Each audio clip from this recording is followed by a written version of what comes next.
Hello and welcome back to the channel again. So in this video series we are explaining Article Constitution of India. तो अभी तक हम लगभग article 1 से लेके आर्टिकल 20 तक डिटेल में कवर कर चुके हैं और इस सीरीज में हम पहले एक्सप्लेनेटरी वीडियो बनाते हैं then we go for PYQ so as to check what is been going on in the exams, है ना। एग्जामिनर क्या क्या सवाल पूछ रहे हैं। तो इस वीडियो में हम article 21 of the Indian constitution को कवर करने वाले हैं, जो कि सबसे इम्पोर्टेंट आर्टिकल है। बहुत ही ज्यादा इंटरप्रेटेड आर्टिकल है, जिसका आपको एविडेंस यहाँ मिल ही रहा है स्क्रीन पर। लगभग 20 केसेस यहाँ पर लिखे हुए हैं जो हम इस वीडियो में डील करने वाले हैं, और इसके अलावा भी कई सारे केसेस हमने इस वीडियो में डील करे हैं। कुछ केसेस ऑब्वियसली जो इंपॉर्टेंट है वो हमने डिटेल में फैक्ट के साथ डील करे हैं, कुछ जो कि याद रखने वाले हैं वो ऑलमोस्ट यहाँ पर लिखे हुए हैं और आगे भी वीडियोस में हमने उसी तरीके से डील करें। So with this I am going to start this video. Hope you are liking this series. Hope इन सीरीज से आपको काफी सारे बेनिफिट्स मिल रहे होंगे। So with this we will begin the video. So सबसे पहले आर्टिकल 21 को हम समझते हैं। सबसे पहले इसकी लाइन पढ़ते हैं। ये इन टेक्स्ट क्या कहता है। So no person shall be deprived of his life or personal liberty except according to the procedure established by law. तो यहाँ पर जो गौर करने वाली चीज है वो लास्ट लाइन है, that is procedure established by law. तो ये सिंपली ये कह रहा है कि कोई भी बंदे की, किसी भी इंसान की लाइफ और पर्सनल लिबर्टी को नहीं छीना जा सकता। लाइफ तो जिंदगी हो गई, ठीक है, यानी कि उसकी डेथ कॉज नहीं की जा सकती या फिर उसके साथ कोई और हार्म नहीं किया जा सकता उसकी लाइफ को। दूसरी चीज है यहाँ पर जो शब्द मेंशन है, पर्सनल लिबर्टी। पर्सनल लिबर्टी क्या हो गया कि आपकी जो फ्रीडम ऑफ मूवमेंट है, जो लिबर्टी है, जो आजादी है, उसको कैप्चर नहीं किया जा सकता। किया जा सकता है तो सिर्फ एक्सेप्ट एक ही कंडीशन है, that is procedure established by law. So जो भी तरीका है आपकी पर्सनल लिबर्टी को या लाइफ को लेने का, that should be procedure established by law. मतलब एक वेल रिटन लॉ होना चाहिए, एक स्पेसिफिकली एक्सप्रेस लॉ होना चाहिए जिसके तहत ही आपकी लाइफ या फिर पर्सनल लिबर्टी को कर्ब किया जा सकता है। फॉर एग्जाम्पल, आपने अगर कोई चोरी की है तो एक पर्टिकुलर प्रोसीजर है सीआरपीसी में, नाउ बीएनएसएस में, जिसके थ्रू ही आपको पकड़ा जा सकता है। ठीक है, क्या पुलिस आपको पकड़े या आप जुडिशियल कस्टडी में जाओ, 24 घंटे के अंदर आपको पेश करना है, तो this is what procedure established by law. इसको हम कहते हैं प्रोसीजर एस्टेब्लिश्ड बाय लॉ। तो अगर इनमें से कोई भी चीज फॉलो नहीं हो रही है तो फिर आपको पकड़ा नहीं जा सकता है, चाहे वो पुलिस हो चाहे वो किसी के भी द्वारा आपको पकड़ा नहीं जा सकता। तो ये तो हो गई प्रोसीजर एस्टेब्लिश्ड बाय लॉ। अब यहाँ पर क्या सीन है, यहाँ पर इस प्रोसीजर, यहाँ पर दो टर्म्स हैं। एक तो है procedure established by law and दूसरा है procedure due process of law, यानी कि दो चीजें हो गई है ना। तो ये दो टर्म है, तो इनको समझते हैं, विद एग्जाम्पल समझने की कोशिश करते हैं कि कौन सा टर्म ज्यादा नैरो है, कौन सा टर्म वाइड है, कौन सा टर्म हमने अपने संविधान में यूज किया है, कौन से टर्म की जुडिशियल इंटरप्रिटेशंस हुई हैं। तो सबसे पहले ये जो चीज है, the thing is procedure established by law को समझने की कोशिश करते हैं, ठीक है। तो सिंपल ब्रेकडाउन करते हैं। प्रोसीजर एस्टेब्लिश्ड बाय लॉ क्या है, the government can take away a person's life, liberty और property as long as it follows a legally defined procedure. ठीक है, तो गवर्नमेंट किसी की लाइफ ले सकती है, लिबर्टी ले सकती है या प्रॉपर्टी ले सकती है, अगर वो लीगली डिफाइंड प्रोसीजर को फॉलो कर रहे हैं। ठीक है, तो ये टर्म क्या है, प्रोसीजर एस्टेब्लिश्ड बाय लॉ। तो इसमें क्या होता है कि अगर कोई सेट लीगल प्रोसीजर है, कोई सेट लॉ है, ड्राफ्टेड लॉ है, जो कि एक्सप्रेसली बोल रहा है, ठीक है, कि इसकी लाइफ कैसे लेनी है या इसकी प्रॉपर्टी कैसे लेनी है या इसकी लिबर्टी कैसे लेनी है, और अगर वो प्रोसीजर फॉलो होता है तो इन दैट केस आपकी लिबर्टी को कर्व डाउन किया जा सकता है। तो यहाँ पर देखने वाली चीज क्या है कि it only checks whether the correct legal steps were followed and not whether the law itself is fair. ठीक है, तो ये चेक करता है कि जो स्टेप्स हैं, जो कि लिखा हुआ प्रोसीजर है, if that procedure is followed, उसके अलावा इसको किसी और चीज से मतलब नहीं है। अगर कोई लिखित प्रोसीजर फॉलो हुआ है और उस लिखित प्रोसीजर को फॉलो करके आपकी लाइफ या लिबर्टी कर्व की गई है, देन इट इज ओके। इसके अलावा इस डॉक्ट्राइन का कोई और मकसद नहीं है, कोई और ऑब्जेक्टिव नहीं है, कोई और फोकस नहीं है, which is a very narrow view. ठीक है। एग्जाम्पल से समझने की कोशिश करते हैं अब प्रोसीजर एस्टेब्लिश्ड बाय लॉ को। For example, a law says that if someone does not pay taxes, the government can seize their property even after giving a notice. तो फॉर एग्जाम्पल मान लीजिए एक कानून है कि अगर किसी बंदे ने टैक्स नहीं दिया तो गवर्नमेंट उसकी प्रॉपर्टी को सीज कर सकती है। ठीक है, ये रिटन लॉ है, ये प्रोसीजर एस्टेब्लिश्ड बाय लॉ है। ठीक है, तो अब ये लॉ कितना ही हार्श क्यों ना हो, अगर ये रिटन लॉ है कि अगर किसी ने टैक्स नहीं दिया तो उसको उसकी प्रॉपर्टी सीज की जा सकती है। तो अगर किसी ने टैक्स नहीं दिया तो उसकी प्रॉपर्टी सीज कर ली जाएगी हम, लेकिन ये चीज चेक नहीं करेंगे कि ये जो लॉ है ये कितना हार्श है, कितना रीजनेबल है, कितना फेयर है, ये चीज हम चेक करेंगे ही नहीं। ठीक है, प्रोसीजर एस्टेब्लिश्ड बाय लॉ का मतलब ये होता है कि लॉ कितना भी हार्श हो, अगर वो रिटन है और उसको फॉलो करके आपकी लाइफ या पर्सनल लिबर्टी ली जा रही है, आपको जेल में डाला जा रहा है, तो देन इट इज ओके। तो इसका प्राइमरी ऑब्जेक्टिव या इसका प्राइमरी फोकस क्या है कि रिटन लॉ होना चाहिए। अब उस लॉ को टेस्ट नहीं किया जाएगा कि वो कितना हार्श है या कितना रीजनेबल है या कितना फेयर है। रिटन लॉ है, so it is enough to curb your life and personal liberty. Now we will try to understand procedure due process of law. अब ड्यू प्रोसेस ऑफ लॉ किसको कहते हैं, पहली चीज आई होप आपके समझ में आ गई होगी। बात को हम एग्जाम्पल से इसकी एक बड़ी पिक्चर भी देखने की कोशिश करेंगे तो हम समझते हैं ड्यू प्रोसेस ऑफ लॉ क्या होता है। तो ड्यू प्रोसेस ऑफ लॉ जो है वो एक अमेरिकन कॉन्सेप्ट है। इसके अकॉर्डिंग क्या था, the government must not only follow legal procedure but also ensures that the law is fair, just and reasonable. ठीक है, अब ये बात मैं आसान भाषा में समझाने की कोशिश करता हूँ कि गवर्नमेंट सिर्फ और सिर्फ लीगल प्रोसीजर को फॉलो नहीं करेगी, बल्कि ये भी गवर्नमेंट का काम है कि वो जो लीगल प्रोसीजर है, लिखा हुआ प्रोसीजर है, वो कितना रीजनेबल है, कितना जस्ट है, कितना फेयर है। जस्ट एंड फेयर का मतलब क्या होता है कि उसका जो हमारा जो कॉन्सेप्ट है नेचुरल जस्टिस का, कि लोगों को सुनने का टाइम दिया जाए, है ना, और हेयरिंग होनी चाहिए, चीजों को जो कॉन्सेप्ट है वो फेयर एंड जस्ट होना चाहिए, है ना। ऐसी किसी को उठा के हम जेल में नहीं डाल सकते हैं। ठीक है, तो ये ड्यू प्रोसेस क्या होता है, ड्यू प्रोसेस में सिर्फ और सिर्फ प्रोसीजर एस्टेब्लिश्ड बाय लॉ यानी कि रिटन लॉ को नहीं देखते हैं, उसके साथ साथ ये भी देखते हैं कि ये जो लिखित कानून है ये कितना फेयर और जस्ट है।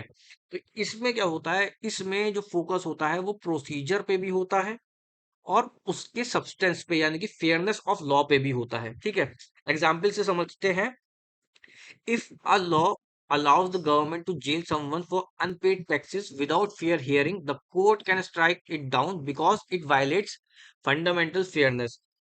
जैसे कि अभी हमने एग्जाम्पल समझा था कि किसी ने अगर टैक्स नहीं दिया तो उसको जेल में डाल दो, ये तो हो गया procedure established by law, written law है। ठीक है, लेकिन ड्यू प्रोसेस में क्या होगा कि प्रोसीजर एस्टेब्लिश्ड बाय लॉ तो है कि अगर किसी ने टैक्स नहीं दिया तो उसको जेल में डाल दिया जाएगा, लेकिन वो लॉ जेल में डालने से पहले उसकी एक फेयर हियरिंग होनी चाहिए। ठीक है, आप कोई भी ऐसा अनरीजनेबल कानून नहीं बना सकते जो जस्ट या फेयर ना हो।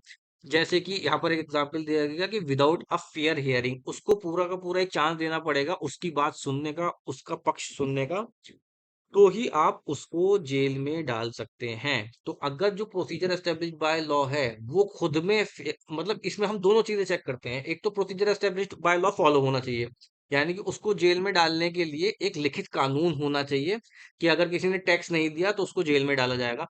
प्लस ये जो प्रोसीजर एस्टेब्लिश्ड बाय लॉ है, ये जो कानून है ये भी रीजनेबल कानून होना चाहिए, इसमें कोई आर्बिट्रीनेस या बाइसनेस नहीं होनी चाहिए, या फिर ये फेयर एंड रीजनेबल होना चाहिए। ठीक है, कि किसी को जेल में डालेंगे अगर उसने टैक्स पे नहीं किया, बट उसकी बात सुनेंगे, उसका उसको अपना पक्ष रखने का समय देंगे, एक पर्टिकुलर टाइम देंगे, 30 दिन 25 दिन फॉर एग्जाम्पल, कितने भी दिन, है ना। उसके बाद उसका एक रिटर्न रिप्लाई मांगेंगे और अगर वो रिटर्न रिप्लाई सेटिस्फैक्ट्री नहीं हुआ तो ही हम उसको जेल में डालेंगे। इसको हम कहते हैं ड्यू प्रोसेस, क्योंकि now procedure establish by law भी है, प्लस जो लॉ है वो रीजनेबल भी है। ठीक है, तो आई होप ये आपको समझ में आ गया हो। ठीक है, तो इंडिया में बेसिकली फॉलो होता था प्रोसीजर एस्टेब्लिश्ड बाय लॉ, क्योंकि हमारे पास रिटन में भी यही है कि प्रोसीजर एस्टेब्लिश्ड बाय लॉ होना चाहिए। But later on, now we will in the next slide we will be discussing Maneka Gandhi and A K Gopalan versus state of Madras. तो हमें ये चीज भी पता चलेगी कि ये जो प्रोसीजर एस्टेब्लिश्ड बाय लॉ है और फिर हमने कैसे उसके अंदर ड्यू प्रोसेस ऑफ लॉ को भी लेकर आया। ठीक है, तो ये बेसिकली आई होप कि आपको ये चीज समझ में आ गई हो कि ड्यू प्रोसेस ऑफ लॉ में और प्रोसीजर एस्टेब्लिश्ड बाय लॉ में क्या डिफरेंस है। Due process of law SIM procedure established by law सिर्फ और सिर्फ ये देखता है कि एक रिटन लॉ है और उसको फॉलो किया है।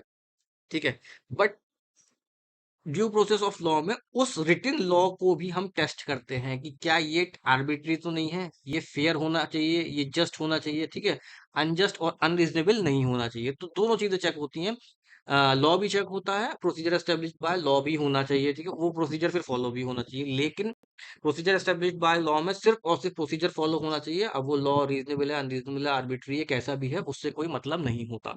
आई होप ये पॉइंट आपको क्लियर हो गया होगा। So we will move on. Okay, so now जो कि हमने बात की थी procedure established by law and due process of law, तो हमने ये भी देखा था कि इंडिया में प्रोसीजर एस्टेब्लिश्ड बाय लॉ हुआ करता था कुछ टाइम तक। उसके बाद ड्यू प्रोसेस ऑफ लॉ को भी उसमें इंक्लूड किया गया और आर्टिकल 21 को वाइडेस्ट इंटरप्रिटेशन दी गई। दो इम्पोर्टेंट केस लॉज हैं जो हमारे लिए डिस्कस करना बहुत ही इम्पोर्टेंट है when we are going to discuss article 21। One is A Gopalan versus state of Madras, जिसमें बहुत नैरो व्यू लिया गया था। Then comes the famous Maneka Gandhi versus union of India case, जो कि जिसमें widest interpretation of the article 21 of the Indian constitution की गई। प्लस उसके बाद जो दरवाजे थे वो खोल दिए गए इंटरप्रिटेशन के। और उसके बाद आप इस वीडियो में भी देखेंगे कि पचासों केसेस हैं एटलीस्ट, जिसमें आर्टिकल 21 के अंदर बहुत सारी डिफरेंट डिफरेंट राइट्स को एंश्राइन किया गया है। एंड ये हमारे जुडिशरी की बहुत ही खूबसूरत चीज़ है, जिससे हमें पता चलता है कि जुडिशरी भी लॉ मेकिंग में कितना इम्पोर्टेंट पार्ट प्ले करती है। So with this we will discuss the A K Gopalan versus state of Madras 1950 case. तो इसमें क्या हुआ था, इसमें फैक्ट्स कुछ इस तरीके से हैं कि पिटिशनर थे इसमें ए के गोपालन, जो कि एक कम्युनिस्ट लीडर हुआ करते थे, जिनको डिटेन कर लिया था प्रिवेंशन ऑफ डिटेंशन एक्ट 1950 के अंडर विदाउट एनी ट्रायल, और ही वाज देयर सिंस 1947। तो ये अंदर ही थे। ये एक एक्ट हुआ करता था, द प्रिवेंटिव डिटेंशन एक्ट। ठीक है, तो इसमें जो प्रोसीजर एस्टेब्लिश बाय लॉ था वो ये था कि आप किसी को भी पकड़ सकते हैं, और ज्यादा इसमें कोई फेयर हियरिंग और इस तरीके से कोई ज्यादा प्रोविजंस नहीं थे इसके अंदर, इस लॉ के अंदर, प्रिवेंटिव डिटेंशन एक्ट के अंदर, क्योंकि स्पेशल एक्ट था ये, लोगों को डिटेन करने के लिए बना रखा था। तो he was a communist leader, तो उनको इस एक्ट के अंदर डिटेन कर रखा था। अब ये एक्ट जो था ना, ये अपने आप में बहुत आर्बिट्री एक्ट था। ठीक है, तो एक डिटेंशन ऑर्डर पास होता है 1 मार्च 1950 को। Madras government issue fresh detention order issue करती थी, क्योंकि ये बहुत लंबे समय से तो अंदर थे ही इस कानून के अंडर, है ना। फिर एक फ्रेश डिटेंशन ऑर्डर पास होता है 1 मार्च 1950 को, section 3 of preventive detention act के अंदर, जिसमें ये अलेज किया जाता है कि जो ये एक गोपालन है, ये पब्लिक ऑर्डर को एक थ्रेट है, इसके कारण इनको फिर से अंदर डाल दिया जाता है और जेल में ही रखा जाता है, बाहर आने नहीं दिया जाता है। ठीक है, तो अब क्या होता है कि ए के गोपालन क्या करते हैं, एक हेबियस कॉर्पस की रिट फाइल करते हैं अंडर आर्टिकल 32, आर्ग्यूइंग दैट जो ये डिटेंशन इनका किया गया है, ये 3 आर्टिकल्स को वायलेट करता है। कौन कौन सा आर्टिकल्स को वायलेट करता है? Article 14, that is equality before law, कि हर आदमी जो है वो कानून के सामने इक्वल है। ये अभी हमने पढ़ा है, equality before law and equal protection of law. ठीक है, तो जो भी इनका कहना ये था कि जो भी ये आर्टिकल 14 को वायलेट करता है, क्योंकि भाई जो काम कैदी हैं और ये स्पेशल एक्ट के अंदर जो कैदी हैं, उनको फेयर चांस ही नहीं मिल रहा है ट्रायल का। तो ये आर्टिकल 14 का वायलेटिव है, और आर्टिकल 19 का भी ये वायलेटिव है। आर्टिकल 19 का वायलेटिव कैसे है कि freedom of movement is not there. ठीक है, मेरी फ्रीडम ऑफ मूवमेंट कर्व हो रही है, और वो भी आर्बिट्री कर्व हो रही है। और हमने अभी पढ़ा है आर्टिकल 19 में क्या चीज इंपॉर्टेंट है। आर्टिकल 19 में रीजनेबल रेस्ट्रिक्शन होनी चाहिए, और रीजनेबल रेस्ट्रिक्शन के भी कुछ टेस्ट है।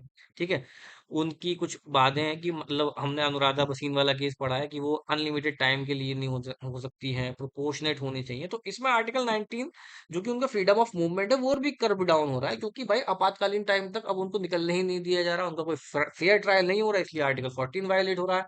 तो ये जो लॉ है प्रिवेंटिव डिटेंशन एक्ट 1950 बहुत ही ज्यादा ड्रैकोनियन लॉ है, काइंड ऑफ ड्रैकोनियन लॉ है। और आर्टिकल 21 तीसरा कंटेंशन इनका ये था कि आर्टिकल 21 में इनकी right to life and personal liberty जो है, तो जो प्रोसीजर एस्टेब्लिश्ड बाय लॉ है, यानी कि जो लिखित लॉ है वो रीजनेबल ही नहीं है, क्योंकि फेयर हियरिंग और नेचुरल जस्टिस के उसके अंदर इंग्रेडिएंट ही नहीं है। यानी कि ये प्रिवेंटिव डिटेंशन एक्ट 1950 जो है ये बिल्कुल ही आर्टिकल 21 और प्रोसीजर एस्टेब्लिश्ड ऑफ लॉ के खिलाफ है। इसमें ड्यू प्रोसेस ऑफ लॉ नहीं है, यानी कि इस कानून में कोई फेयर हियरिंग की प्रोविजन ही नहीं है, नेचुरल जस्टिस का कोई प्रोविजन ही नहीं है। तो ये तीन कंटेंशन मोटी मोटी के गोपालन के द्वारा अपनी हैबियस कॉर्पस की रिट में रखी गई। अब इसमें मेजॉरिटी डिसीजन क्या आता है? मेजॉरिटी डिसीजन सुप्रीम कोर्ट के द्वारा 5-1 से यह आता है that article 21 the phrase procedure established by law means any law passed by parliament even if it's unfair, it does not require due process, that is a US concept। Simple simple supreme court ने यह बात बोली कि procedure established by law है तो इसको parliament ने बनाया है, अगर ये अनफेयर भी है तो यही प्रोसीजर एस्टेब्लिश्ड बाय लॉ है।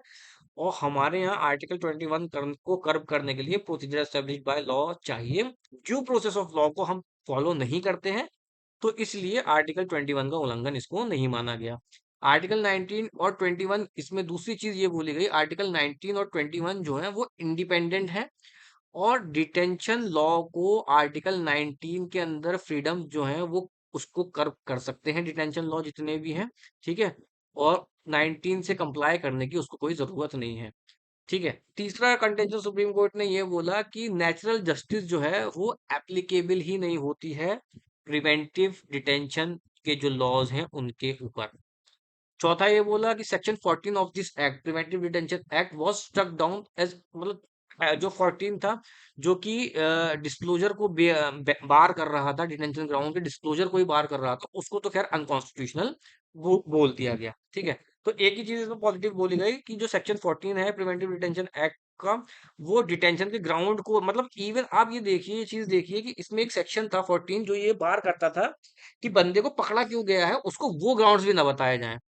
अब आप ये देखिए उस टाइम पे कितना ड्रैकोनियन और बारबेरिक लॉ हुआ होता होगा, ठीक है, कि आपको पकड़ लिया गया, आपको ये भी नहीं बता रहे हैं कि आपको किस गुनाह के लिए पकड़ा गया है।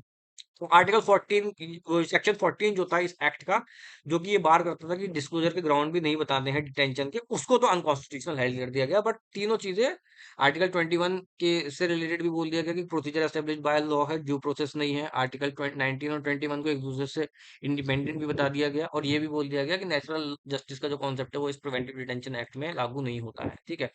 तो ये इतना नैरो इंटरप्रिटेशन आर्टिकल 21 की इस केस में की गई, ठीक है। तो अब ये नैरो इंटरप्रिटेशन कब तक चली? ये चली 1978 तक, जब Maneka Gandhi versus union of India case आता है। तो ये सारी चीजें Maneka Gandhi versus union of India से पहले की है, एक गोपालन के बाद 51 78 तक ये चलती रही। 78 में केस हुआ Maneka Gandhi versus union of India. अब इस केस में बेसिकली क्या बोला गया, इस केस में चैलेंजेस क्या थे और फैक्ट्स क्या थे, फैक्ट्स समझते हैं। मेनका गांधी का पासपोर्ट को इम्पाउंड कर लिया गया गवर्नमेंट के द्वारा बिना किसी रीजन के, under section 10(3)(c) of the passport act 1967, ठीक है। तो यानी कि कोई भी रीजन उनको बताया नहीं गया कि उनके पासपोर्ट को क्यों इम्पाउंड कर रहे हैं, क्यों नहीं अलॉट कर रहे हैं, नहीं उनको दे रहे हैं, बिना किसी रीजन बताए पासपोर्ट एक्ट 1967 के अकॉर्डिंग उनके पासपोर्ट को इम्पाउंड कर लिया गया कि हम कोई बिना किसी रीजन के, ठीक है। अब उन्होंने क्या करा, इसको कोर्ट में, सुप्रीम कोर्ट में अंडर आर्टिकल 32 रिट पिटीशन डाल के चैलेंज करा, ठीक है। उनके ग्राउंड क्या थे? मेनका गांधी के ग्राउंड्स थे दैट आर्टिकल 14 आर्बिट्री एक्शन के खिलाफ है, ठीक है। और ये एक्शन जो है ये पूरा का पूरा आर्बिट्री है, मेरे को नहीं बताया कि मेरा पासपोर्ट क्यों इन्होंने इम्पाउंड किया है, ठीक है। राइट टू इक्वालिटी है, इक्वल प्रोटेक्शन ऑफ लॉ है, बट और वहां पर साफ साफ लिखा हुआ है कि रीजनेबल इंटेलिजिबल डिफरेंशिया होना चाहिए, उसके बीच में नेक्सस होना चाहिए। ठीक है, तभी आप किसी को बाउंड कर सकते हैं। किसी को, अगर आपको कोई ऐसा लॉ बनाना है जो डिस्क्रिमिनेशन कर रहा है, तो उसमें कुछ इंटेलिजिबल डिफरेंशिया होना चाहिए, विच इज नॉट दियर। दूसरी उन्होंने चीज बोली, article 19(1)(a), freedom of speech including right to travel. इसका क्या हो रहा है, इसका उनका कर्व डाउन हुआ है, वायलेशन हुए हैं। और दो there are reasonable restriction, but मेरे को जो रेस्ट्रिक्ट किया जा रहा है उसके पीछे कोई भी रीजनेबल रेस्ट्रिक्शन नहीं है, मुझे कोई रीजन ही नहीं बताया गया। तो दूसरी पॉइंट उन्होंने ये रखा। तीसरा पॉइंट उन्होंने ये रखा कि आर्टिकल 21 में ये जो प्रोसीजर है, प्रोसीजर एस्टेब्लिश्ड बाय लॉ है, procedure established by law should be fair, just and reasonable. मतलब नेचुरल जस्टिस होनी चाहिए, उसके अंदर आपको हियरिंग की भी पावर देनी चाहिए, आपकी कंटेंशन सुननी भी चाहिए, सबूत भी होने चाहिए, चीजें फॉलो होनी चाहिए, जो कि इसमें नहीं है। तो आर्टिकल 21 में जो प्रोसीजर एस्टेब्लिश बाय लॉ है, तो ये उसको वायलेट करता है। ठीक है, कि मेरा पासपोर्ट बिना इम्पाउंड, बिना किसी रीजन दिए, बिना कोई बात सुने, उन्होंने एक आर्बिट्रीनेस से मेरे को उसको देने से इनकार कर दिया। तो ये हो गए इसके फैक्ट और ये हो गए उनकी कंटेंशन। नाउ अब हम पढ़ेंगे कि सुप्रीम कोर्ट ऑफ इंडिया ने one of the best decision और one of the widest interpretation कैसे की इस केस में। ठीक है, तो लैंडमार्क जजमेंट ये दी गई, 7 जजेस की बेंच थी, इसमें ए K Gopalan versus state of Madras को ओवर रूल करते हुए आर्टिकल 14, 19 एंड 21 की इंटरलिंक की बात की गई। और ये एक गोल्डन ट्रायंगल बताया गया कि article 14, article 19 and article 21 of the Indian constitution जो है वो एक गोल्डन ट्रायंगल फॉर्म करते हैं। ठीक है, कैसे करते हैं ये हम अभी आगे समझेंगे। आर्टिकल, ये बेसिकली इन्होंने क्या बोला कि आर्टिकल 14, 19 और 21 एक गोल्डन ट्रायंगल फॉर्म करते हैं। कैसे करते हैं उसको हम समझते हैं। आर्टिकल 14 बात करता है कि state can not deny equality before law और इक्वल प्रोटेक्शन ऑफ लॉ। जबकि हमने आर्टिकल 14 पढ़ रखा है, हमें ये चीज पहले से पता है कि state equality before law, equal protection of law को डिनाई नहीं कर सकती है। ठीक है, तो and no discrimination can be based on religion, race, caste, sex, place of birth. तो इन चीजों के बेसिस पे कोई डिफरेंस हो नहीं सकता है। ठीक है, तो दूसरा है, अगर इस चीज को आपको डिफरेंशिएट भी करना है तो रीजनेबल डिफरेंशिया होनी चाहिए, है ना, इंटेलिजिबल डिफरेंशिया होनी चाहिए, और उन दोनों के बीच में एक नेक्सस होना चाहिए, विच इज नॉट हियर। ठीक है, तो ये आर्टिकल 14 है। आर्टिकल 19 कहता है, फ्रीडम्स की बात करता है, और जो फ्रीडम्स हैं वो सारी की सारी, उनमें से कोई सी भी एब्सोल्यूट नहीं होना चाहिए।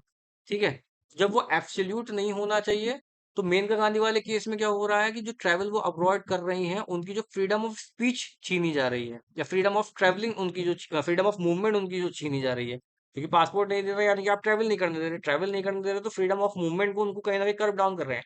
बट एब्सोल्यूट इस चीज को नहीं बना सकते हैं, रीजनेबल रेस्ट्रिक्शन होनी चाहिए, जो रेस्ट्रिक्शन है वो रीजनेबल होनी चाहिए, उसके पीछे कोई ना कोई एक बहुत ठोस रीजन होना चाहिए। जो प्रोपोर्शनैलिटी का टेस्ट है, जो चीजें हैं, जो फेयर प्रोसीजर है, तो वो चीज फॉलो होनी चाहिए, विच इज नॉट दियर इस केस की अगर हम बात करें। तो यानी कि आर्टिकल 14 किस चीज की बात करता है, आर्टिकल 14 बात करता है कि स्टेट का एक्शन आर्बिट्री नहीं होना चाहिए। आर्टिकल 19 बात करता है कि फ्रीडम ऑफ मूवमेंट या जितनी भी राइट टू फ्रीडम्स हैं हमारे पास, वो सारी की सारी कर्व तो हो सकती हैं, लेकिन कर्व करने के लिए रीजनेबल रेस्ट्रिक्शन होनी चाहिए। तीसरी चीज आर्टिकल 21 बात करता है, आर्टिकल 21 बात करता है प्रोसीजर एस्टेब्लिश्ड बाय लॉ की, लेकिन प्रोसीजर एस्टेब्लिश्ड बाय लॉ जो है, that should be due process, fair, just and reasonable होना चाहिए। ठीक है, तो आई होप ये तीनों चीजें आपको समझ में आ गई होंगी। ये तीनों चीजें अब आर्टिकल 14 की आर्बिट्रीनेस नहीं होनी चाहिए, आर्टिकल 19 में अनरीजनेबल रेस्ट्रिक्ट मूवमेंट नहीं होना चाहिए, वो आपकी रीजनेबल रेस्ट्रिक्शंस होनी चाहिए। तीसरा, if there is a procedure of arrest it should not be unfair. तो ये तीनों चीजें आर्टिकल 14, 19 और 21 की मिलकर ही एक गोल्डन ट्रायंगल बनाती हैं। और इस केस में ये हेल्ड किया गया था कि कोई भी लॉ अगर बनाया जाएगा इस प्रकार का, जो आपकी right to life and personal liberty को कर्व डाउन कर रहा है, तो वो इस टेस्ट को पास करता हुआ होना चाहिए। किन टेस्ट को पास करता हुआ होना चाहिए? तीन टेस्ट होल्ड करे गए, गोल्डन ट्रायंगल के तीन टेस्ट हेल्ड किए गए, जिसमें आर्टिकल 14 का मतलब हो गया कि जो लॉ आप बना रहे हो, फ्रीडम ऑफ स्पीच, वो right to life and personal liberty को लेने का, पहला तो वो आर्बिट्री नहीं होना चाहिए।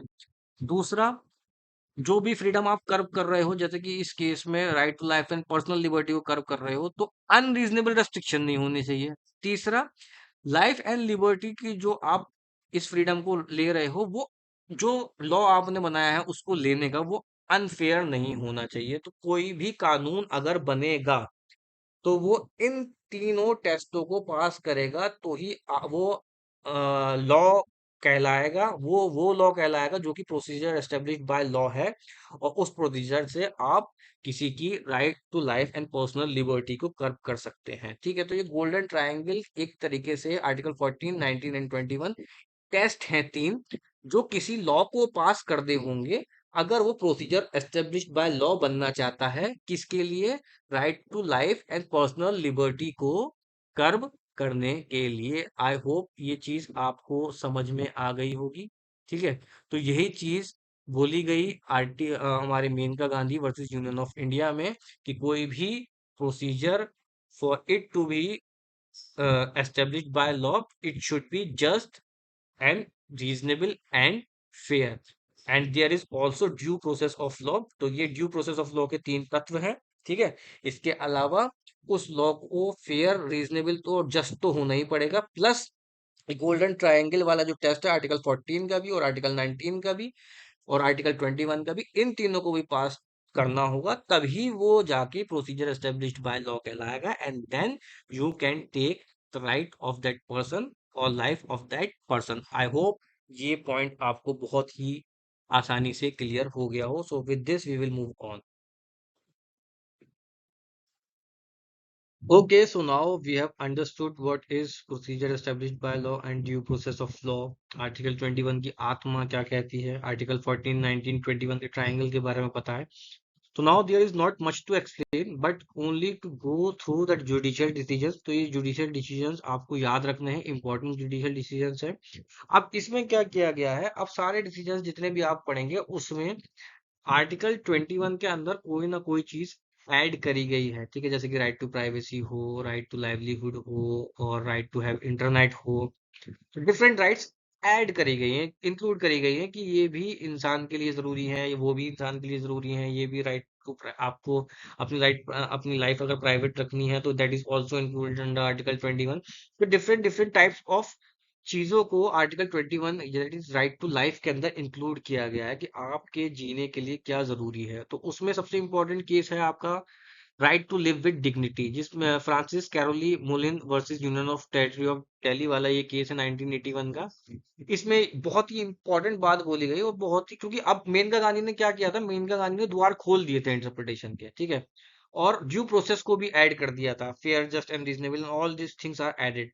ठीक है, तो अब क्या था कि राइट टू लाइफ जो है, राइट टू लाइफ को कोशिश की गई कि वाइडेस्ट इंटरप्रिटेशन दी जाए, ताकि जो हमारे सिटीजन्स हैं वो अपनी लाइफ को और ज्यादा इंजॉय कर सकें। ठीक है, तो उसमें हम सारे के सारे टाइप्स पढ़ेंगे, केसेस को ज्यादा डीप में पढ़ने की जरूरत नहीं है। जो डीप में पढ़ने वाले थे वो मेनका गांधी और ए के गोपालन, वो हमने पढ़ लिए, क्योंकि उसके अंदर एक टसल सी दिखी थी, और वो ए के गोपालन के जो नैरोअर व्यू थे उसको वाइड भी किया गया था, और ये दोनों केस पढ़ने डिटेल में इंपॉर्टेंट थे। फिर भी हम जीएस पुट्टास्वामी थोड़ा सा डिटेल में हम डिस्कस करेंगे, बाकी जो केस लगेगा वो डिटेल में डिस्कस करना चाहिए, that we are going to discuss. But mostly आपको ये इनकी इसमें क्या हेल्ड किया है ये याद रखना है, और क्या केस का नाम है वो याद रखना है, क्योंकि ये ऐसे ही डायरेक्टली पूछे जाते हैं आर्टिकल 21 से, और आर्टिकल 21 में बहुत सारे केसेस हैं, तो उसमें क्या हेल्ड किया है ये हमें पता होना चाहिए, क्योंकि कोई सा भी पूछा जा सकता है। जैसे कि फ्रांसिस कैरोली वाले केस में हेल्ड किया गया था, right to life is more than an animal existence, it includes basic human dignity. इसका मतलब क्या था, समझाने का सीन ये था कि ये इंसान जो है वो जानवरों की तरह ही नहीं है, कि सिर्फ कुछ भी खाने को मिल जाए, कहीं भी सो जाए। उनके लिए जो बेसिक ह्यूमन डिग्निटी है वो इम्पोर्टेंट है। जैसे कि शुद्ध पानी होना चाहिए, कम से कम चार दीवारी और एक छत होनी चाहिए। ठीक है, खाने के लिए ढंग का खाना होना चाहिए जिसकी कुछ न्यूट्रिशनल वैल्यू हो। तो इतनी चीजें प्रोवाइड कराना तो स्टेट का काम है, और राइट टू लाइफ में ये इंक्लूडेड है, कि कोई भी इंसान अगर जी रहा है तो प्रॉपर प्रॉपर उसके पास पानी हो, जो कि एक बेसिक नेसेसिटी है, प्रॉपर उसके पास फूड हो, गंदा फूड ना हो। ठीक है, तो ये सारी चीजें फ्रांसिस कैरोली वाले केस में बोला गया था कि राइट टू लाइफ में इंक्लूडेड है right to live with dignity. तो ये सारे के सारे अब हम जो पढ़ने वाले हैं, 17-18 केसेस पढ़ने वाले हैं, those are all related to right to life. और कैसे इंसान के जीवन में सिर्फ मेयर एनिमल एग्जिस्टेंस उसकी नहीं है, और उसके लिए इंटरनेट भी जरूरी है, पानी भी जरूरी है, डिग्निटी भी जरूरी है, कपड़े भी जरूरी है, बच्चे भी जरूरी हैं, हर चीज जरूरी है। तो उसको इंक्लूड कर दिया गया राइट टू लाइफ में, ताकि सरकार उसके लिए काम करे। और अगर किसी की राइट टू लाइफ के अंदर ये जितनी भी चीजें, राइट टू डिग्निटी हो, राइट टू प्राइवेसी हो, उनका किसी भी प्रकार से अगर कर्व डाउन हो रहा है, तो वो ऐसे ही ना हो पाए, और वो रिट फाइल कर कर सुप्रीम कोर्ट जा सके, और सुप्रीम कोर्ट उसको एक तरीके से एनफोर्स करा सके। तो इसलिए सुप्रीम कोर्ट ने बहुत सारी चीजें राइट टू लाइफ में इंक्लूड कर दी, जो हम एक एक करके पढ़ेंगे। जिसमें हमने पहली तो पढ़ी ली है, right to life, right to live with dignity है। दूसरी है राइट टू प्राइवेसी, जो कि justice K S Puttaswamy versus union of India वाले केस में हेल्ड की गई, कि राइट टू लाइफ में राइट टू प्राइवेसी भी इंक्लूडेड है। प्राइवेसी का मतलब क्या होता है कि आप अपनी पर्सनल लाइफ में क्या करते हैं, आप उसको कितना पब्लिक करना चाहते हैं या बिल्कुल पब्लिक नहीं करना चाहते हैं, तो इसकी राइट आपके पास होगी। जैसे कि आपके ऊपर कोई भी गवर्नमेंट स्पाई नहीं कर सकती है बिना आपकी मर्जी के। ठीक है, आप कितने बच्चे पैदा करेंगे, आप कितना खाएंगे, कितना पिएंगे, आप कहाँ जाएंगे, कहाँ नहीं जाएंगे, आपकी प्राइवेट लाइफ इज प्राइवेट। तो है ना, तो आपकी प्राइवेसी का हनन नहीं किया जा सकता, because JS justice K S Puttaswamy वाले केस में राइट टू प्राइवेसी को आपकी फंडामेंटल राइट डिक्लेयर कर दिया गया था अंडर आर्टिकल 21। एक्सप्रेसली नहीं है, बट जुडिशियल डिसीजन के थ्रू आर्टिकल 21 में ये इंक्लूडेड है। ठीक है, आधार कितना कॉन्स्टिट्यूशनल, आधार की कॉन्स्टिट्यूशनलिटी हेल्ड की गई थी justice K S Puttaswamy versus union of India वाले केस में ही की गई थी। इसमें ये बोला गया था कि आधार की जो स्कीम है उसके कुछ प्रोविजंस तो स्ट्रक डाउन कर दिए गए थे, but so as to protect the dignity and autonomy. ठीक है, ये भी राइट टू प्राइवेसी में ही कहीं ना कहीं इंक्लूडेड है। तो आधार की कॉन्स्टिट्यूशनल वैलिडिटी को हेल्ड किया गया था, कि कितनी वो वैलिड है और कितनी वो इनवैलिड है। कुछ हद तक उसको वैलिड बोला गया था, बाकी मेजोरिटी के लिए कुछ प्रोटेक्ट कुछ प्रोविजंस को स्ट्रक डाउन किया गया। तो ये आपको याद रखने हैं, रिमेम्बर करने हैं, इनके नोट्स बनाने हैं। So with this we will move on. So justice K S Puttaswamy case को थोड़ा सा समझ लेते हैं। इसके it is related to right to privacy, ये तो मैंने अभी बता ही दिया है आपको। थोड़ा सा फैक्ट और समझ के थोड़ा सा समझ लेते हैं इसको। तो इस पे फैक्ट क्या थे कि ये जो पेटिशनर थे justice K S Puttaswamy, he was retired high court जज, जिन्होंने आधार की स्कीम को बोला कि it is violative of privacy rights. किस आधार पे बोला कि ये वायलेटिव है? इन्होंने बहुत इंपॉर्टेंट चीजें रखी सामने। First was mandatory biometric collection, कि इसमें क्या है, बायोमेट्रिक कलेक्शन को मैंडेटरी कर रखा है। अगर हम अपना फिंगरप्रिंट सरकार को देते हैं, तो कल को वो किसी भी चीज के लिए इसको यूज कर सकती है। ठीक है, तो ये एक तरीके से राइट टू प्राइवेसी का हमारा हनन है। दूसरा, risk of surveillance and profiling is there, कि आपको सर्विलांस पर भी डाल सकती है सरकार, आपकी प्रोफाइलिंग भी कर सकती है ना? क्योंकि आपका सारा डेटा हर प्रकार का सरकार के पास है, चाहे आपकी वो सोसाइटी से रिलेटेड डेटा हो, चाहे वो आप कौन सी कास्ट से बिलोंग करते हो, कौन से रिलीजन से बिलोंग करते हो, आप कौन सी किस प्रकार की रेस से बिलोंग करते हो, आप गोरे हो, काले हो, एक्स वाई जेड, मतलब बहुत सी प्रोफाइलिंग भी इस डेटा से हो सकती है। और रिस्क ऑफ सर्विलांस तो है ही है। थर्ड, उन्होंने बोली कि डेटा ब्रीच होने पर वर्नेबिलिटी भी बढ़ जाती है। अगर ये इतना बहुत सारा डेटा, जिसमें एक इंसान की पूरी प्रोफाइलिंग है, उसका रेटिना है, उसका पता है, वो कहाँ रहता है, उसकी फिंगरप्रिंट है, उसकी सारी चीजें हैं, अगर ये कल को ब्रीच हो जाती है, तो ये तो उस बंदे को पूरी तरीके से वर्नरेबल कर देगी। तो ये तीन इंपॉर्टेंट पॉइंट, इसके अलावा और भी सारे पॉइंट थे, ये तीन मेजर पॉइंट्स रखे गए justice K S Puttaswamy case में। और ये चैलेंज किया गया कि ये जो आधार की स्कीम है, ये इतना डेटा कलेक्ट करती है that it is violative of privacy rights. ठीक है, तो कॉन्टेक्स्ट तो ये बेसिकली हो गया। Government claim privacy was not, अब गवर्नमेंट की तरफ से तथ्य क्या आया कि जो प्राइवेसी है वो फंडामेंटल राइट नहीं है। और उन्होंने ये बोला कि ओल्डर जजमेंट्स में, लाइक एमपी शर्मा और खड़क सिंह, 1962 की एक जजमेंट है खड़क सिंह की, और एमपी शर्मा की 1954 की जजमेंट है। तो उसमें सरकार का पक्ष ये था कि ये फंडामेंटल राइट नहीं है, और ओल्डर जजमेंट में ये हेल्ड भी किया गया है कि right to privacy is not a fundamental right, तो सरकार ये कर सकती है।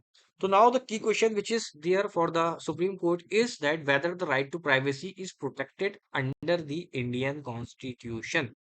तो हमारा ये एक एनोनिमस डिसीजन सुप्रीम कोर्ट ने दिया that yes, right to privacy is recognised as a fundamental right under article 14, 19 and 21 and primarily article 21। तो और ये साफ साफ बोला गया कि आर्टिकल 21 में प्राइवेसी जो है that is included in life and personal liberty. ठीक है। और इसी के साथ साथ वो जो दोनों जजमेंट थे एमपी शर्मा और खड़क सिंह वाला, उनको ओवर रूल किया गया, जिसमें ये बोला गया था कि right to privacy is not a fundamental right.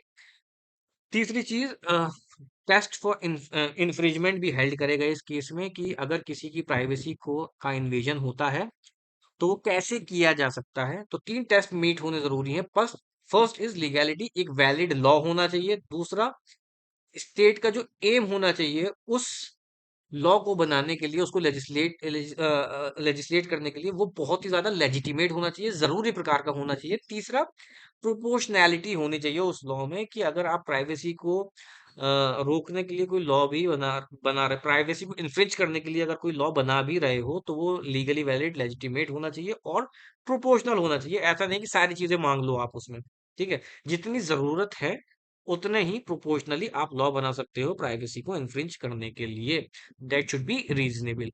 तो ये तीन टेस्ट इसमें हेल्ड किए गए। आई होप ये केस क्लियर हो गया होगा। इसको एक्सप्लेन करना थोड़ा इंपॉर्टेंट है, इसलिए मैंने एक्सप्लेन भी इसको कर दिया। So now we will move on to the next slide. Okay, so यहाँ पर भी और टाइप्स के मेंशन है आर्टिकल 21 में किस चीज को इंक्लूड और किस चीज को एक्सक्लूड करा गया। ठीक है। मेजोरिटी तो हमने देखा है कि सुप्रीम कोर्ट ने बात को फिर राइट टू लाइफ को लेके बहुत सी डिसीजन दिए। ऑलमोस्ट ज्यादातर डिटेल में हम डिस्कस करने वाले तो नहीं है, लेकिन जो इंपॉर्टेंट है उनको हम डिटेल में डिस्कस करेंगे, जैसे कि जोसेफ शाइन और नवदीप सिंह जौहर को हम थोड़ा डिटेल में पढ़ेंगे, है ना। बाकी प्रोहिबिशन ऑन डांस बार लगाया गया, और इसको जो डांस बार का जो प्रोहिबिशन था उसको अनकॉन्स्टिट्यूशनल हेल्ड किया गया आर्टिकल 21 में, और इसको हटाया गया Indian hotel and restaurant association versus state of Maharashtra वाले केस में। सो अब right against unjust criminal laws, ऐसे जो क्रिमिनल लॉज हैं जो कि अनजस्ट थे, उनके अगेंस्ट भी राइट टू डिग्निटी और आर्टिकल 377 को अनकॉन्स्टिट्यूशनल हेल्ड किया गया। इसको हम थोड़ा डिटेल में समझते हैं। Okay sir, guys, so we are going to discuss Joseph Shine case in detail. थोड़ा सा समझ लेते हैं इसको, because in this case the supreme court struck down article sorry section 497 of IPC which criminalizes adultery, जो adultery को criminalize करता था। और इसको क्यों स्ट्रक डाउन किया गया? क्योंकि it is violative of article 40, 15 and 21 of the Indian constitution. तो केस ये था कि जोसेफ शाइन एक एनआरआई थे, उन्होंने इस पेटिशन को, इस केस को फाइल किया था 497 के अंडर में। ठीक है। और इस केस के बेसिकली की इश्यूज क्या थे? इसके की इश्यूज ये थे, जैसे कि मैंने बताया आर्टिकल 14, 15 और 21 को वायलेटिव था।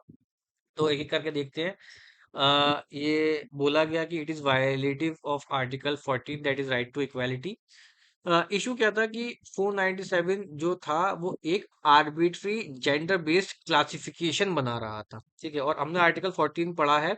तो class legislation is not allowed, and only classification is allowed, but it should also be, there should be intelligent differentiation, है ना।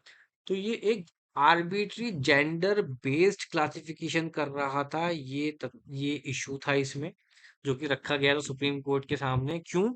क्योंकि ये सिर्फ और सिर्फ अडल्ट्री जो थी वो सिर्फ मेन को पनिश करती थी, and women are exempted even if they consented to the act. अगर उन्होंने इस सेक्सुअल एक्ट के लिए कंसेंट भी किया है, लेकिन स्टिल वुमेन को एग्जेम्पशन दी जाती थी। It only punishes main.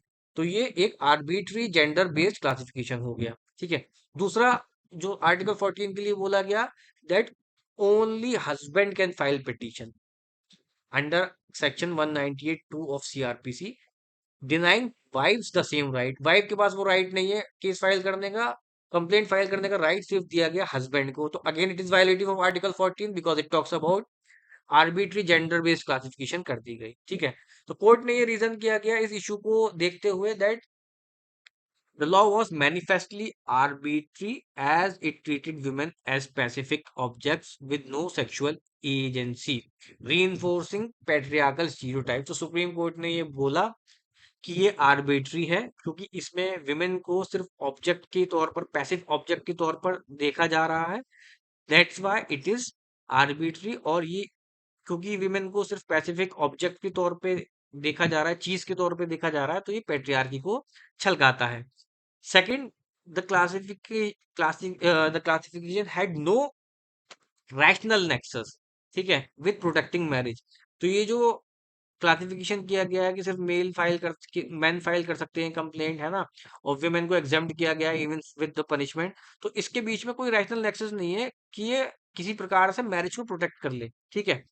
So it is not protecting marriage, or there is no rational nexus between them, as it ignored adultery by married women।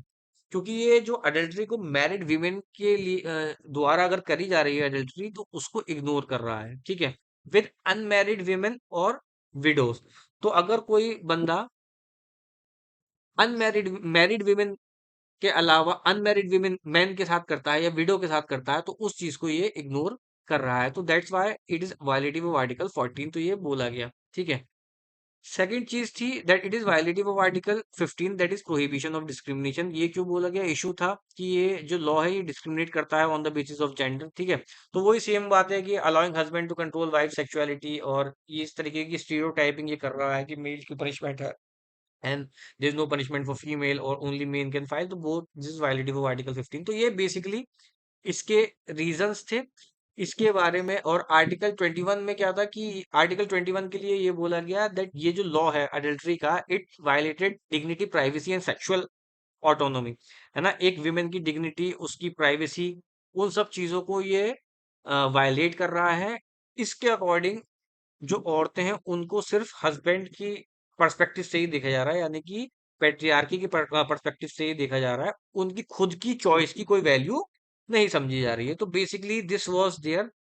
And ये इसको जो हमने आर्टिकल केएस पुट्टास्वामी वाले case में जो राइट टू प्राइवेसी को include किया है, तो उसके अंदर अब समय आ गया है कि we also put sexual autonomy, उसके अंदर ही सेक्सुअल ऑटोनोमी को भी पुट किया गया, और उसकी इंटरप्रिटेशन को जो जेएस केएस पुट्टास्वामी वाले केस में राइट टू प्राइवेसी की इंटरप्रिटेशन है, उसको इसमें बढ़ाया गया, ठीक है। तो these are the facts and this is the judgment. तो इससे हमें समझ में आता है कैसे सुप्रीम कोर्ट ने बार बार कोशिश की है इन चीजों को बढ़ाने की।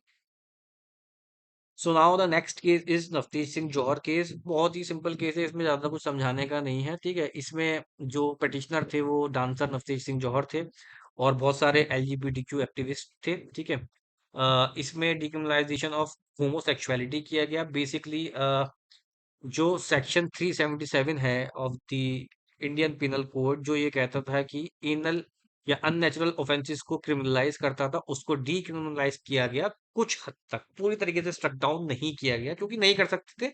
उसके पीछे रीजन ये था कि जो नॉन कंसेंचुअल एक्ट है between male and plus minor, तो उसको डीक्रिमिनलाइज नहीं किया गया, वो जो का त्यों है। But consensual sex between two male, ठीक है, तो होमोसेक्सुअलिटी के बीच में, होमोसेक्सुअलिटी में अगर कोई कंसेंचुअल सेक्सुअल एक्ट हो रहा है तो उसको लीगलाइज किया गया, ठीक है। तो ये केस उससे रिलेटेड है। इस केस को करते हुए इसमें कुछ वायलेशंस पाई गई थी सेक्शन 377 में। तो ये बोला गया देयर इज आर्बिट्री क्लासिफिकेशन है नेचुरल और अननेचुरल सेक्स के बेसिस पे, है ना।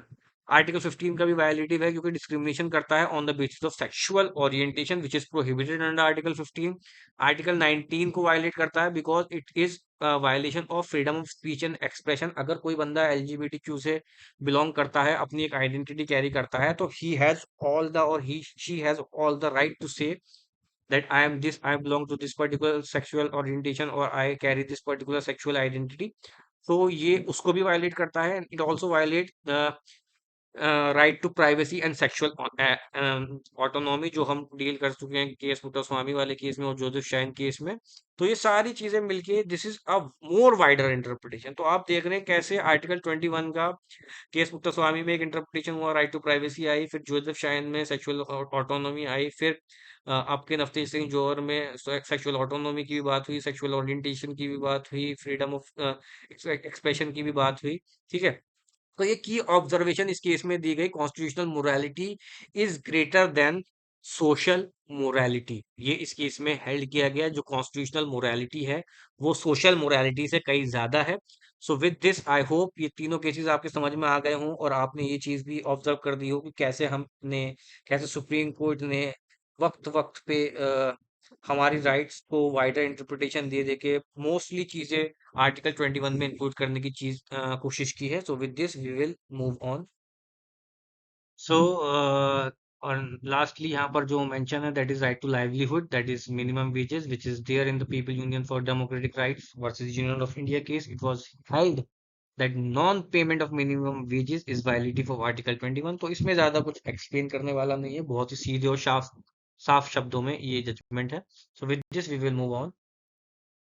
So here are some more case laws which is related to Article 21 and related to the judicial expansion of Article 21, that is right to life and personal liberty. तो ये तो right to livelihood वाला तो हमने देख लिया था, ओल्गा टेलिस वाला। Right to shelter. So what is right to shelter? Right to shelter is that आपके पास एक proper shelter with 4 walls and 1 roof, आपके सर पे छत होने का right, as a human being, as a citizen of India, as an individual, as a human आपको गारंटेड है under article 21। Chameli Singh versus state of UP वाले केस में ये हेल्ड किया गया था that right to shelter is a fundamental right under article 21 and essential for a life with dignity. ठीक है, तो ये राइट टू लाइफ आर्टिकल 21 के अंदर कवर्ड है, right to shelter. Another case is right to reproductive choices. तो Suchitra Srivastava versus Chandigarh administration वाले case में ये बोला गया है, right to make reproductive choices is also protected under article 21 including right to bear or not to bear a child। तो बच्चा पैदा करना है या नहीं करना है, it is the right of the women to choose and it is there in the reproductive choices which is enshrined under article 21। तो right to reproductive choices is also enshrined under article 21, that is right to life and personal liberty। next is right to health and medical emergency। तो आपकी स्वास्थ्य सही रखना में और emergency medical aid आपको मिलना भी राइट टू लाइफ के अंदर कवर्ड है। तो स्टेट की ये ड्यूटी हो जाती है कि इन चीजों को वो मेंटेन करे, इमरजेंसी मेडिकल एड आपको प्रोवाइड करे और राइट टू हेल्थ आपको प्रोवाइड करे। Parmanand Katara versus union of India वाले केस में ये हेल्ड किया गया था दैट एवरी डॉक्टर, गवर्नमेंट और private, has a duty to provide immediate medical aid to the injured without legal formalities। बिना किसी लीगल फॉर्मेलिटी को करे अगर कोई बंदा इमरजेंसी सिचुएशन में है तो उसको मेडिकल एड प्रोवाइड कराना private as well as government doctor की ड्यूटी है, which is covered under article 21 of the Indian constitution. ठीक है, तो एग्जाम्पल के तौर पर अगर आपको चोट लग जाती है, आप अस्पताल जाते हैं, तो बिना किसी फॉर्मेलिटी के, चाहे वो प्राइवेट डॉक्टर हो चाहे वो सरकारी डॉक्टर हो, both are included, even government and private, तो it is his duty to take care in that immediate situation so as to save your life. So with this, we will move on. So, more judicial expansions are here of Article 21. Right to sleep is also included under Article 21 of the Indian Constitution. It is held in Ramlila Maidan versus Home Secretary Union of India in 2012। इस case में ये बोला गया था कि सोने का भी अधिकार है, right to sleep is a basic necessity and protected under article 21। तो ऐसा कोई भी लॉ नहीं बनाया जा सकता है या सरकार आपको कंपेल नहीं कर सकती है जो आपको सोने से रोके। ठीक है, तो और अगर कोई भी बंदा आपको किसी भी प्रकार की परेशानी देता है सोने में जिससे आपको खलल पड़े, है ना, मतलब इट्स नॉट अबाउट, मतलब मियाँ छोटी मोटी चीजों के लिए नहीं, एक सेंसिबल चीज होनी चाहिए। ठीक है, या तो कोई ऐसा लॉ होना चाहिए जैसे कि फॉर एग्जाम्पल समझते हैं इसको कि कोई ऐसा लॉ बना दिया जाए कि भाई कैदी सिर्फ 4 घंटे सोएंगे, तो it is unreasonable and you have the right to sleep, जो भी एक पर्टिकुलर ड्यूरेशन होती है, फॉर एग्जांपल 7 या 8 घंटे की नींद जो कि आपकी हेल्थ के लिए इंपॉर्टेंट है। तो ऐसा कोई भी कानून नहीं बना सकती है सरकार जो आपको नींद को रेस्ट्रिक्ट करे। तो right to sleep is also a basic necessity and protected under article 21 of the Indian constitution. ठीक है। तो protection of honest judgment debtors is also there, Jolly Varghese वाला केस है, that arrest of an honest judgment debtor without proof of wilful default is violative of article 21 of the Indian constitution. कैसे कि जैसे कि आपने बैंक से लोन लिया है ना, और आप किसी भी तरीके से उसको देने से चूक गए, तो इसका मतलब ये नहीं है कि आप ऑनेस्ट नहीं है। मे भी हो सकता है कोई और प्रॉब्लम हो, कि आपकी हेल्थ खराब हो या कोई और वजह हो। तो arrest of an honest judgment debtor without wilful default, जब तक वो विलफुल डिफॉल्ट नहीं कर रहा है, ठीक है। क्योंकि there is a provision in the law that if you default then you are be going to jail, और whatever the law is there, whatever it is say. So ये तो है, बट इसका मतलब ये नहीं है कि कोई बंदा अगर मतलब उसने विलफुल डिफॉल्ट नहीं किया है, किसी कारणवश उसने उससे डिफॉल्ट हो गया, तो that is also covered under article 21, that there is a protection of honest judgment debtor. ठीक है, तो ये भी एक एक्सपेंशन है आर्टिकल 21 का। आप देखिए कि हमारी सुप्रीम कोर्ट किस लिमिट तक इसको बढ़ाती जा रही है, इसको वाइड करती जा रही है, इसका जो डोमेन है, इसका जो स्कोप है, उसको बढ़ा करती जा रही है। ठीक है, तो prohibition, next is prohibition and rehabilitation of bonded labor. So prohibition and rehabilitation of bonded labor is also and covered under Article 21 of the Constitution of India, that state has an obligation to identify and rehabilitate bonded labor. Bonded labor का concept है, बंधुआ मजदूर का concept है। इसको शायद ज्यादातर लोगों को पता नहीं होगा, पता होगा, लेकिन जिनको नहीं पता, तो बॉन्डेड लेबर उसको कहते हैं कि जैसे आपने किसी को एज अ लेबर अपने घर पे रख लिया, फॉर एग्जांपल गार्डनिंग के काम पे या किसी भी काम पे, और आप उसको उतना लेबर, उतना पैसा भी नहीं दे रहे हो, जो कि मतलब मिनिमम वेजेस भी उसको प्रोवाइड नहीं करा रहे हो।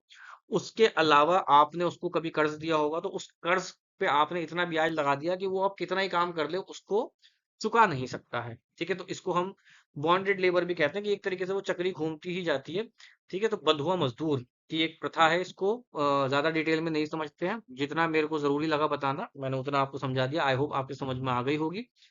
तो there is also an obligation on the state to identified and rehabilitate. अगर किसी के साथ ऐसी ये कुप्रथा हो रही है, तो it is the duty of the government और स्टेट कि उसको आइडेंटिफाई करें और उसको प्रॉपरली, उस बॉन्डेड लेबर को प्रॉपरली रिहेबिलिटेट करें। This is also under Article 21, right to life, which is right, which also have the right to live with dignity. ठीक है, so you also have prohibition and rehabilitation of bonded labor covered under Article 21 of the Constitution. तो state को ऐसे provisions बनाने पड़ेंगे। ठीक है, next is right against handcuffing. तो ये प्रेमशंकर वर्सेस दिल्ली एडमिनिस्ट्रेशन वाले केस में हैंड कफिंग को इनह्यूमन बताते हुए इसको आर्टिकल 21 का वायलेटिव बताया था, unless and until it is there that this person is going to escape. जब तक ये कंफर्म ही ना हो, जैसे चाल चोपड़ा जैसा कोई आदमी है, तो उसको तो भाई बांध कर ही लेकर जाना पड़ेगा। लेकिन अगर किसी ने छोटा मोटा अपराध, चोरी की है, और उसके पास there is no valid reason to say that he is going to run, तो ऐसे केसेस में आपको हैंड कफिंग नहीं करनी है, क्योंकि हैंड कफिंग पब्लिक में अगर आप करते हैं, तो ये डिग्निटी का वायलेशन है आर्टिकल 21 का, जब तक it is not eminently important. So with this, we will move on and see more of art expansion of Article 21. So the next is protection against police brutality. तो third degree देना is not in law, है ना, it is not in line with law. And ये सारी torture करना, किसी को मारना तोड़ना, it's not covered. And Kishore Singh versus state of Rajasthan 1981 case में ये बोल दिया गया था, use of third degree methods by police is unconstitutional and violative of article 21 of the Indian constitution, that is the right to life and personal liberty. ठीक है, तो third degree police नहीं दे सकती, इसको भी आर्टिकल 21 में कवर कर लिया गया है। नाउ अब ये जो तीन है, ये बहुत ही ज्यादा इंपॉर्टेंट है। Right to die is not a fundamental right. Gian Kaur वाले केस में ये हेल्ड किया गया था कि article 21 does not include right to die. ठीक है, जीने के अधिकार में मरने का अधिकार कवर्ड नहीं है under article 21, although there is some limited limitations are permissible, which is given in the, which talks about passive euthanasia. Passive euthanasia किसको कहते हैं, ये बहुत इंपॉर्टेंट एक केस है, Aruna Ramchandra Shanbaug versus union of India, जिसमें पैसिव यूथनेशिया को अलाउ किया गया था। अब पैसिव यूथनेशिया किसे कहते हैं, जो right to die is not included, तो हम किसी को मार तो नहीं सकते। ठीक है, लेकिन क्या है कि अगर कोई बंदा बहुत ही ज्यादा वेजिटेटिव स्टेट में है, कोई इस प्रकार का है कि उसका, उसकी जीवन और मृत्यु लगभग बराबर ही है, वो 10 साल से 20 साल से एक बेड पर पड़ा हुआ है, लाइफ के नाम पे सिर्फ उसके अंदर सांसें हैं। उसके अलावा ना तो उसने कोई मूवमेंट की है, ना किसी और प्रकार की कोई और चीज की है। ठीक है। तो ये एक ह्यूमैनिटेरियन व्यू है। This is only a view, it's not my view, it's a view that कि उस बंदे को उसके शरीर से निजात दे देनी चाहिए, ताकि वो अब चीज, क्योंकि वो एक लंबे समय से उठा नहीं है जीवन की कोई, और आगे भी कोई ऐसी संभावना नहीं है कि ये बोल सकें कि हाँ नहीं अब 5 साल में या 2 साल में या 10 दिन में इसके अंदर ये चलने लगेगा या उठने लगेगा या बैठने लगेगा। तो वो अगर बहुत ही ज्यादा वेजिटेटिव स्टेट में बहुत टाइम से है, तो ऐसे में पैसिव यूथनेशिया की बात होती है कि हम मारेंगे नहीं उसे, लेकिन वो लाइफ सपोर्ट जो उसको दिया हुआ है, जो भी मशीन हमने उसके साथ अटैच कर रखी है जिसकी वजह से वो जिंदा है। ठीक है, वैसे तो वो जिंदा नहीं है, अगर वो मशीन की वजह से जिंदा है, क्योंकि मशीन से उसको सांस या फिर ऑक्सीजन या फिर कोई भी चीज प्रोवाइड कराई जा रही है, ग्लूकोज या एक्स वाई जेड कुछ भी, we are not going into the scientific things. तो अगर वो अटैचमेंट उससे हटा दी जाए, तो वो डेथ उसकी कॉज हो जाएगी। ठीक है, यानी कि उसका जो लाइफ सपोर्ट है उसको हटा दिया जाए तो वो डेथ कॉज हो जाएगी। तो हम उसको इंजेक्शन देके मार नहीं रहे हैं। ठीक है, या किसी प्रकार का ड्रग देके या फिर कोई जहर देकर उसको मार नहीं रहे हैं, बस वो चीज हटा रहे हैं जिससे उसका लाइफ सपोर्ट चल रहा है।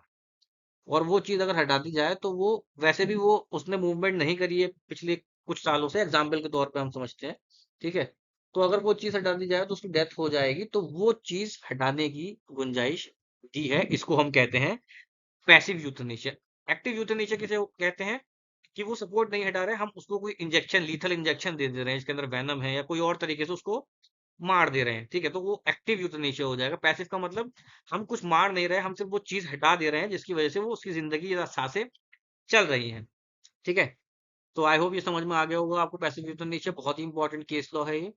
Next is right to gender identity. तो gender identity NALSA versus union of India में हेल्प किया गया self determination. Third gender case भी है ये, ठीक है, transgender, third gender. So now third gender is identified in India, and you also see in the column there is a column for sex, male, female, transgender, other. So now it's increased. So it's just an expansion of Article 21, and it is held in Nalsa versus Union of India that self-determination of gender is part of personal liberty under Article 21. Same sexual orientation के बारे में जो हमने नवतेज सिंह जौहर में पढ़ा है, same उसी का ये एक एक्सपेंशन मान लीजिए या उसी से रिलेटेड मान लीजिए। सेक्सुअल ओरिएंटेशन की बात उसमें है। ठीक है, सेक्सुअल ऑटोनॉमी की बात हुई है। ठीक है, प्राइवेसी के अंदर आता है। तो self determination of gender is also a part of personal liberty and it is covered under article 21 of the Indian constitution. So now we will move on and see what else are there. Okay, so some other key judicial expansion of Article 21 21 is here. Child rights related Bachpan Andolan case है जिसमें ये बोला गया था abuse of child in circumstances violates the right to life and personal dignity. किसी भी प्रकार की अगर किसी चाइल्ड के साथ अब्यूज हो रही है तो इट इज ऑल्सो वायलेशन। अब वो कहीं भी हो सकती है, घर के अंदर, बाहर, अस्पताल में, एजुकेशनल सेंटर में, कहीं भी। तो it is also considered that there is child rights and the abuse of child in circuses is violated is violating the right to life and dignity. यहाँ पर पर्टिकुलरली सर्कस की बात हो रही है। ठीक है, तो बचपन बचाओ आंदोलन में ये चीज बोली गई थी। लेकिन ये एक्सपेंशन आप समझ सकते हैं, कहीं भी अगर वायलेशन हो रही है तो we have laws, different different laws are there, but still इसको भी राइट टू लाइफ में डालकर फंडामेंटल राइट हमारा बनाया गया है। Next is right to free legal aid, it is also there under article 39A। ठीक है, तो free legal aid is a constitutional right under article 21। It is held in M H Hoskot versus state of Maharashtra 1978 case में। तो वैसे भी हमारे पास article 39A था, but दो that is not enforceable, but now when it is under article 21 of the Indian constitution which is the fundamental right, so now it can be enforced through the writ petition in Supreme Court or in High Court. So this is the beauty of Article, is putting anything under Article 21, that now it is the duty of the state to enforce that, and if they are not enforcing it, you can go to Supreme Court or High Court, so through the writ jurisdiction. So I hope ये चीज समझ में आ गई होगी. Next is right to speedy trial. Hussain Ara Khatoon versus state of Bihar, this case is very famous case. ठीक है, speedy trial क्या होता है? स्पीडी ट्रायल उसको ही कहते हैं कि जैसे कि रेप विक्टिम के केसेस में या और सारे केसेस में जहां पर आपको जस्टिस जल्दी मिल जाए, तो आपका ट्रायल तेजी से हो, ये ना हो कि आज की तारीख मिली फिर 2 महीने बाद की, फिर 6 महीने बाद की, और उसमें 1 साल 2 साल 5 साल 10 साल लग गए। तो right to speedy trial is also a fundamental right that is implicit under article 21. It is held in Hussainara Khatoon versus state of Bihar 1979 वाले केस में हेल्ड किया गया था, क्योंकि justice delayed is justice denied actually. तो इसीलिए ये चीज को हमने आर्टिकल 21 में डाला, ताकि स्पीडी ट्रायल के, अब हमारे पास प्रोविजन भी बहुत सारे हैं स्पीडी ट्रायल के, ऑल दो वी प्रैक्टिकली स्पीडी ट्रायल होता तो है, लेकिन फिर भी क्योंकि पेंडेंसी और बहुत सारी चीजें हैं, but still we have one thing that is puted in article 21 so that state can make laws, है ना, स्टेट इसको एनफोर्स कराए, और अगर नहीं एनफोर्स कराए तो वी हैव सुप्रीम कोर्ट।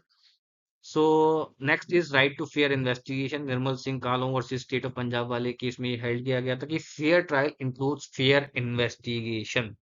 ठीक है, फेयर ट्रायल होना चाहिए, हियरिंग की आपके पास पावर है, आपके पक्ष सुने जाएंगे, प्रोसिक्यूशन को साबित करना है you are innocent until proven guilty, सारी चीजें ठीक है, but there is also one stage which is called investigation. तो इन्वेस्टिगेशन भी आपकी फेयर होनी चाहिए, इसका भी आपके पास राइट है under article 21 of the Indian constitution. तो with this we will move on and see what else is there under article 21. Okay, so यहाँ पर हम ये चीज देख सकते हैं कि पूरा क्रिमिनल जुरिस्प्रूडेंस को एक्सपेंशन करा है आर्टिकल 21 में डालकर, और एनवायरमेंटल लॉ का तो आर्टिकल 21 से बहुत पुराना नाता रहा है, रिट जुरिस्डिक्शन से ये चलता आया है। उसके बाद although it has separate courts and all, but still judgments का आर्टिकल 21 में इंक्लूड करने का बहुत ज्यादा महत्व है। तो यहाँ पर कुछ जजमेंट्स लिख रखी हैं, सारी की सारी इंपॉर्टेंट जजमेंट्स हैं, हम डिटेल में इनको डिस्कस नहीं करेंगे because we will discuss them. I have already discussed some of them in my series of UGC NET law exam, जिसमें हमने ऑलमोस्ट हर 700 क्वेश्चंस को कवर किया है, 700-800 कॉन्सेप्ट्स को कवर किया है उसमें। तो we are not going in detail in this, if you want you can go and see that those videos. और उसके अलावा D K Basu versus state of West Bengal, Joginder Kumar versus state of UP, ये सारे केसेस में इंपॉर्टेंट गाइडलाइंस हेल्ड की गई हैं। ठीक है, Vishakha versus state of Rajasthan में सेक्सुअल हैरेसमेंट को लेके पूरी की पूरी गाइडलाइंस की गई हैं। तो ये सारी गाइडलाइंस हम यहाँ पर डिटेल में नहीं समझने वाले। ठीक है, बट स्टिल हमें ये पता है कि इन्वेस्टिगेशन में जो लूप होल्स थे, सुप्रीम कोर्ट ने कोशिश की है उसको आर्टिकल 21 में डालकर एक्सपेंड करने की, समझाने की, मैंडेटरी करने की। So with this, I think I have covered all the judgments important to Article 21 and which shows the expansion of Article 21 and which are already asked in the previous year questions, and they are also important for the pre-exam as well as for the mains exam. ठीक है, तो I hope I have covered already. Now we will move on and see Article 21A, that is right to education, which is included in the Constitution later. So here we are dealing with Article 21A, that is right to education, which is included after the 86th Constitutional Amendment Act 2002. 2002 में इसको add किया गया हमारे constitution के अंदर। ये बहुत important बन जाता है नोट डाउन करना, क्योंकि ये सवाल कई बार पूछा गया कौन सा अमेंडमेंट से आया, किस ईयर में आया। तो ये कहता है the state shall provide free and compulsory education to all children of the age of 6 to 14 in such a manner as the state may by law determine. तो स्टेट जैसे लॉ में डिटरमाइन करेगी उस तरीके से 6 साल से लेकर 14 साल तक के बच्चों को free and compulsory education provide कराना स्टेट की ड्यूटी है। तो ये एक लॉ हमारा फंडामेंटल राइट में डाल दिया गया, अब नाउ स्टेट को इसको एनफोर्स करना है। ठीक है, तो बहुत ही इंपॉर्टेंट है, बाकी ज्यादा कुछ समझाने वाला है नहीं, क्लियर है। इसमें दो चार इंपॉर्टेंट केसेस हैं राइट टू एजुकेशन में, Mohini Jain versus state of Karnataka, जिसमें ये हेल्ड किया गया था। Right to education at all levels is a fundamental right flowing from article 21। तो आर्टिकल 21 से फ्लो करते हुए आर्टिकल 21A बना है हमारा। एजुकेशन का राइट हर लेवल पर हर बच्चे के पास होना चाहिए, this is there, it is held in Mohini Jain versus state of Karnataka. Next case is Unni Krishnan versus state of AP, इसको हम डिटेल में पढ़ेंगे व्हेन आगे जाके, जहां पर इसको हमें लगेगा आर्टिकल 29-30, उसमें जाकर हम इसको डिटेल में पढ़ेंगे। Right to education is a fundamental right under article 21, clearly held कर दिया गया था। तो right to free education is available to children until the age of 14 years. 14 साल तक तो ये कंपलसरी है ही, स्टेट की ड्यूटी है। After that state obligation is subject to its economic capacity and development. उसके बाद भी ये है, but it there is some restriction that subject to economic capacity and development के ऊपर डिपेंड करता है। Although we have universities teaching and level in at every stage, but 6 से 14 साल तक के बच्चों को तो कंपलसरी एजुकेशन देना अधिकार है। अगर उसके माँ बाप नहीं पढ़ा रहे, it is the duty of the state कि वो उनको पढ़ाएगी। ठीक है, तो ये बहुत ही क्लियर है, इसमें ज्यादा कुछ समझाने वाला कुछ नहीं है। तो we will move on. So right to education and quality education is also there, which is held in the state of Tamil Nadu versus Shyam Sundar in 2011. That the right to education must also mean the right to education, and it must be provided without any discrimination based on social economic and cultural backgrounds. ठीक है, तो कोई discrimination नहीं होना चाहिए social economic और cultural background का, ये सबको मिलनी चाहिए। ये हेल्ड की गई थी इस केस में। Last but not least is the constitutional validity of this act, जो कि चेक करी गई थी society of unaided private schools of Rajasthan. ठीक है, तो सुप्रीम कोर्ट ने हेल्ड किया था it is constitutionally valid and children to free and compulsory education act में एक एक्ट बनाया गया, कंपलसरी एजुकेशन एक्ट 2019, जिसके according right of children to have free and compulsory education is there. Basically इसमें क्या किया गया, जैसे कि प्राइवेट जो स्कूल्स थे उनके अंदर भी आरटीई के थ्रू क्लॉज ऐड करके 25% रिजर्वेशन दे दिया गया इकोनॉमिकली सोशली जो बैकवर्ड बच्चे हैं उनके लिए। ठीक है, अब वो प्राइवेट स्कूल जो कि बड़े बड़े स्कूल हैं like DPS and other different school, तो उनके अंदर भी अब रिजर्वेशन दे दिया गया 25% कि गरीब के बच्चे आरटीई के थ्रू उसमें पढ़ सकते हैं। उनकी फीस वगैरह बहुत ही मिनिमम होती है या तो फिर नहीं होती है। ठीक है, तो उसके लिए केस किया गया था और कॉन्स्टिट्यूशनली इसको परफेक्टली वैलिड करार दिया गया हमारे सुप्रीम कोर्ट के द्वारा कि yes this is also there for the private schools. ठीक है, क्योंकि अभी तक मैंने पढ़ाया है, मैंने समझाया है कि ये मोस्टली अप्लाई होते हैं पब्लिक एंटिटीज पे या स्टेट पे या गवर्नमेंट के, और उनके अगेंस्ट ही एनफोर्सेबल होते हैं। But this is one of the exceptions, और बहुत सारी एक्सेप्शंस हम डिटेल में डिस्कस करते हुए जा रहे हैं। I hope you are making notes. So with this article 21 is covered, which is we have seen that there are more case laws and judicial interpretation and judicial expansions are there of article 21A। ठीक है, तो इससे हमें समझ में आ गई हैं ये चीजें, और ऑलमोस्ट सारे इंपॉर्टेंट केसेस हमने डिटेल में डिस्कस कर लिए हैं, और हमने ये भी देख लिया कि सुप्रीम कोर्ट ने कैसे इसका स्कोप बढ़ाया है। I hope each and every case which is mentioned here is already asked in the PYQs and will be asked in the future examinations as well। तो आपको एक एक केस पता होना चाहिए। Article 21 is one of the most important article, golden triangle and everything which we have dealt, है ना, कि आपको पता procedure establish by law, due process of law, ये सारी चीजें आई होप आपको क्लियर हो चुकी हैं। With this I am going to wrap up this video. So अगर ये वीडियो आपके लिए बेनिफिशियल है तो काइंडली लाइक दिस चैनल, है ना, subscribe this channel, like this video, hit the bell icon, and most important is to share these videos among your peer group so that everybody will get benefit from these, and this is very beneficial for pre-exam, judicial exam, as well as your BLLB exams also, है ना। So with this we are going to wrap this up, so we will be meeting in the next video।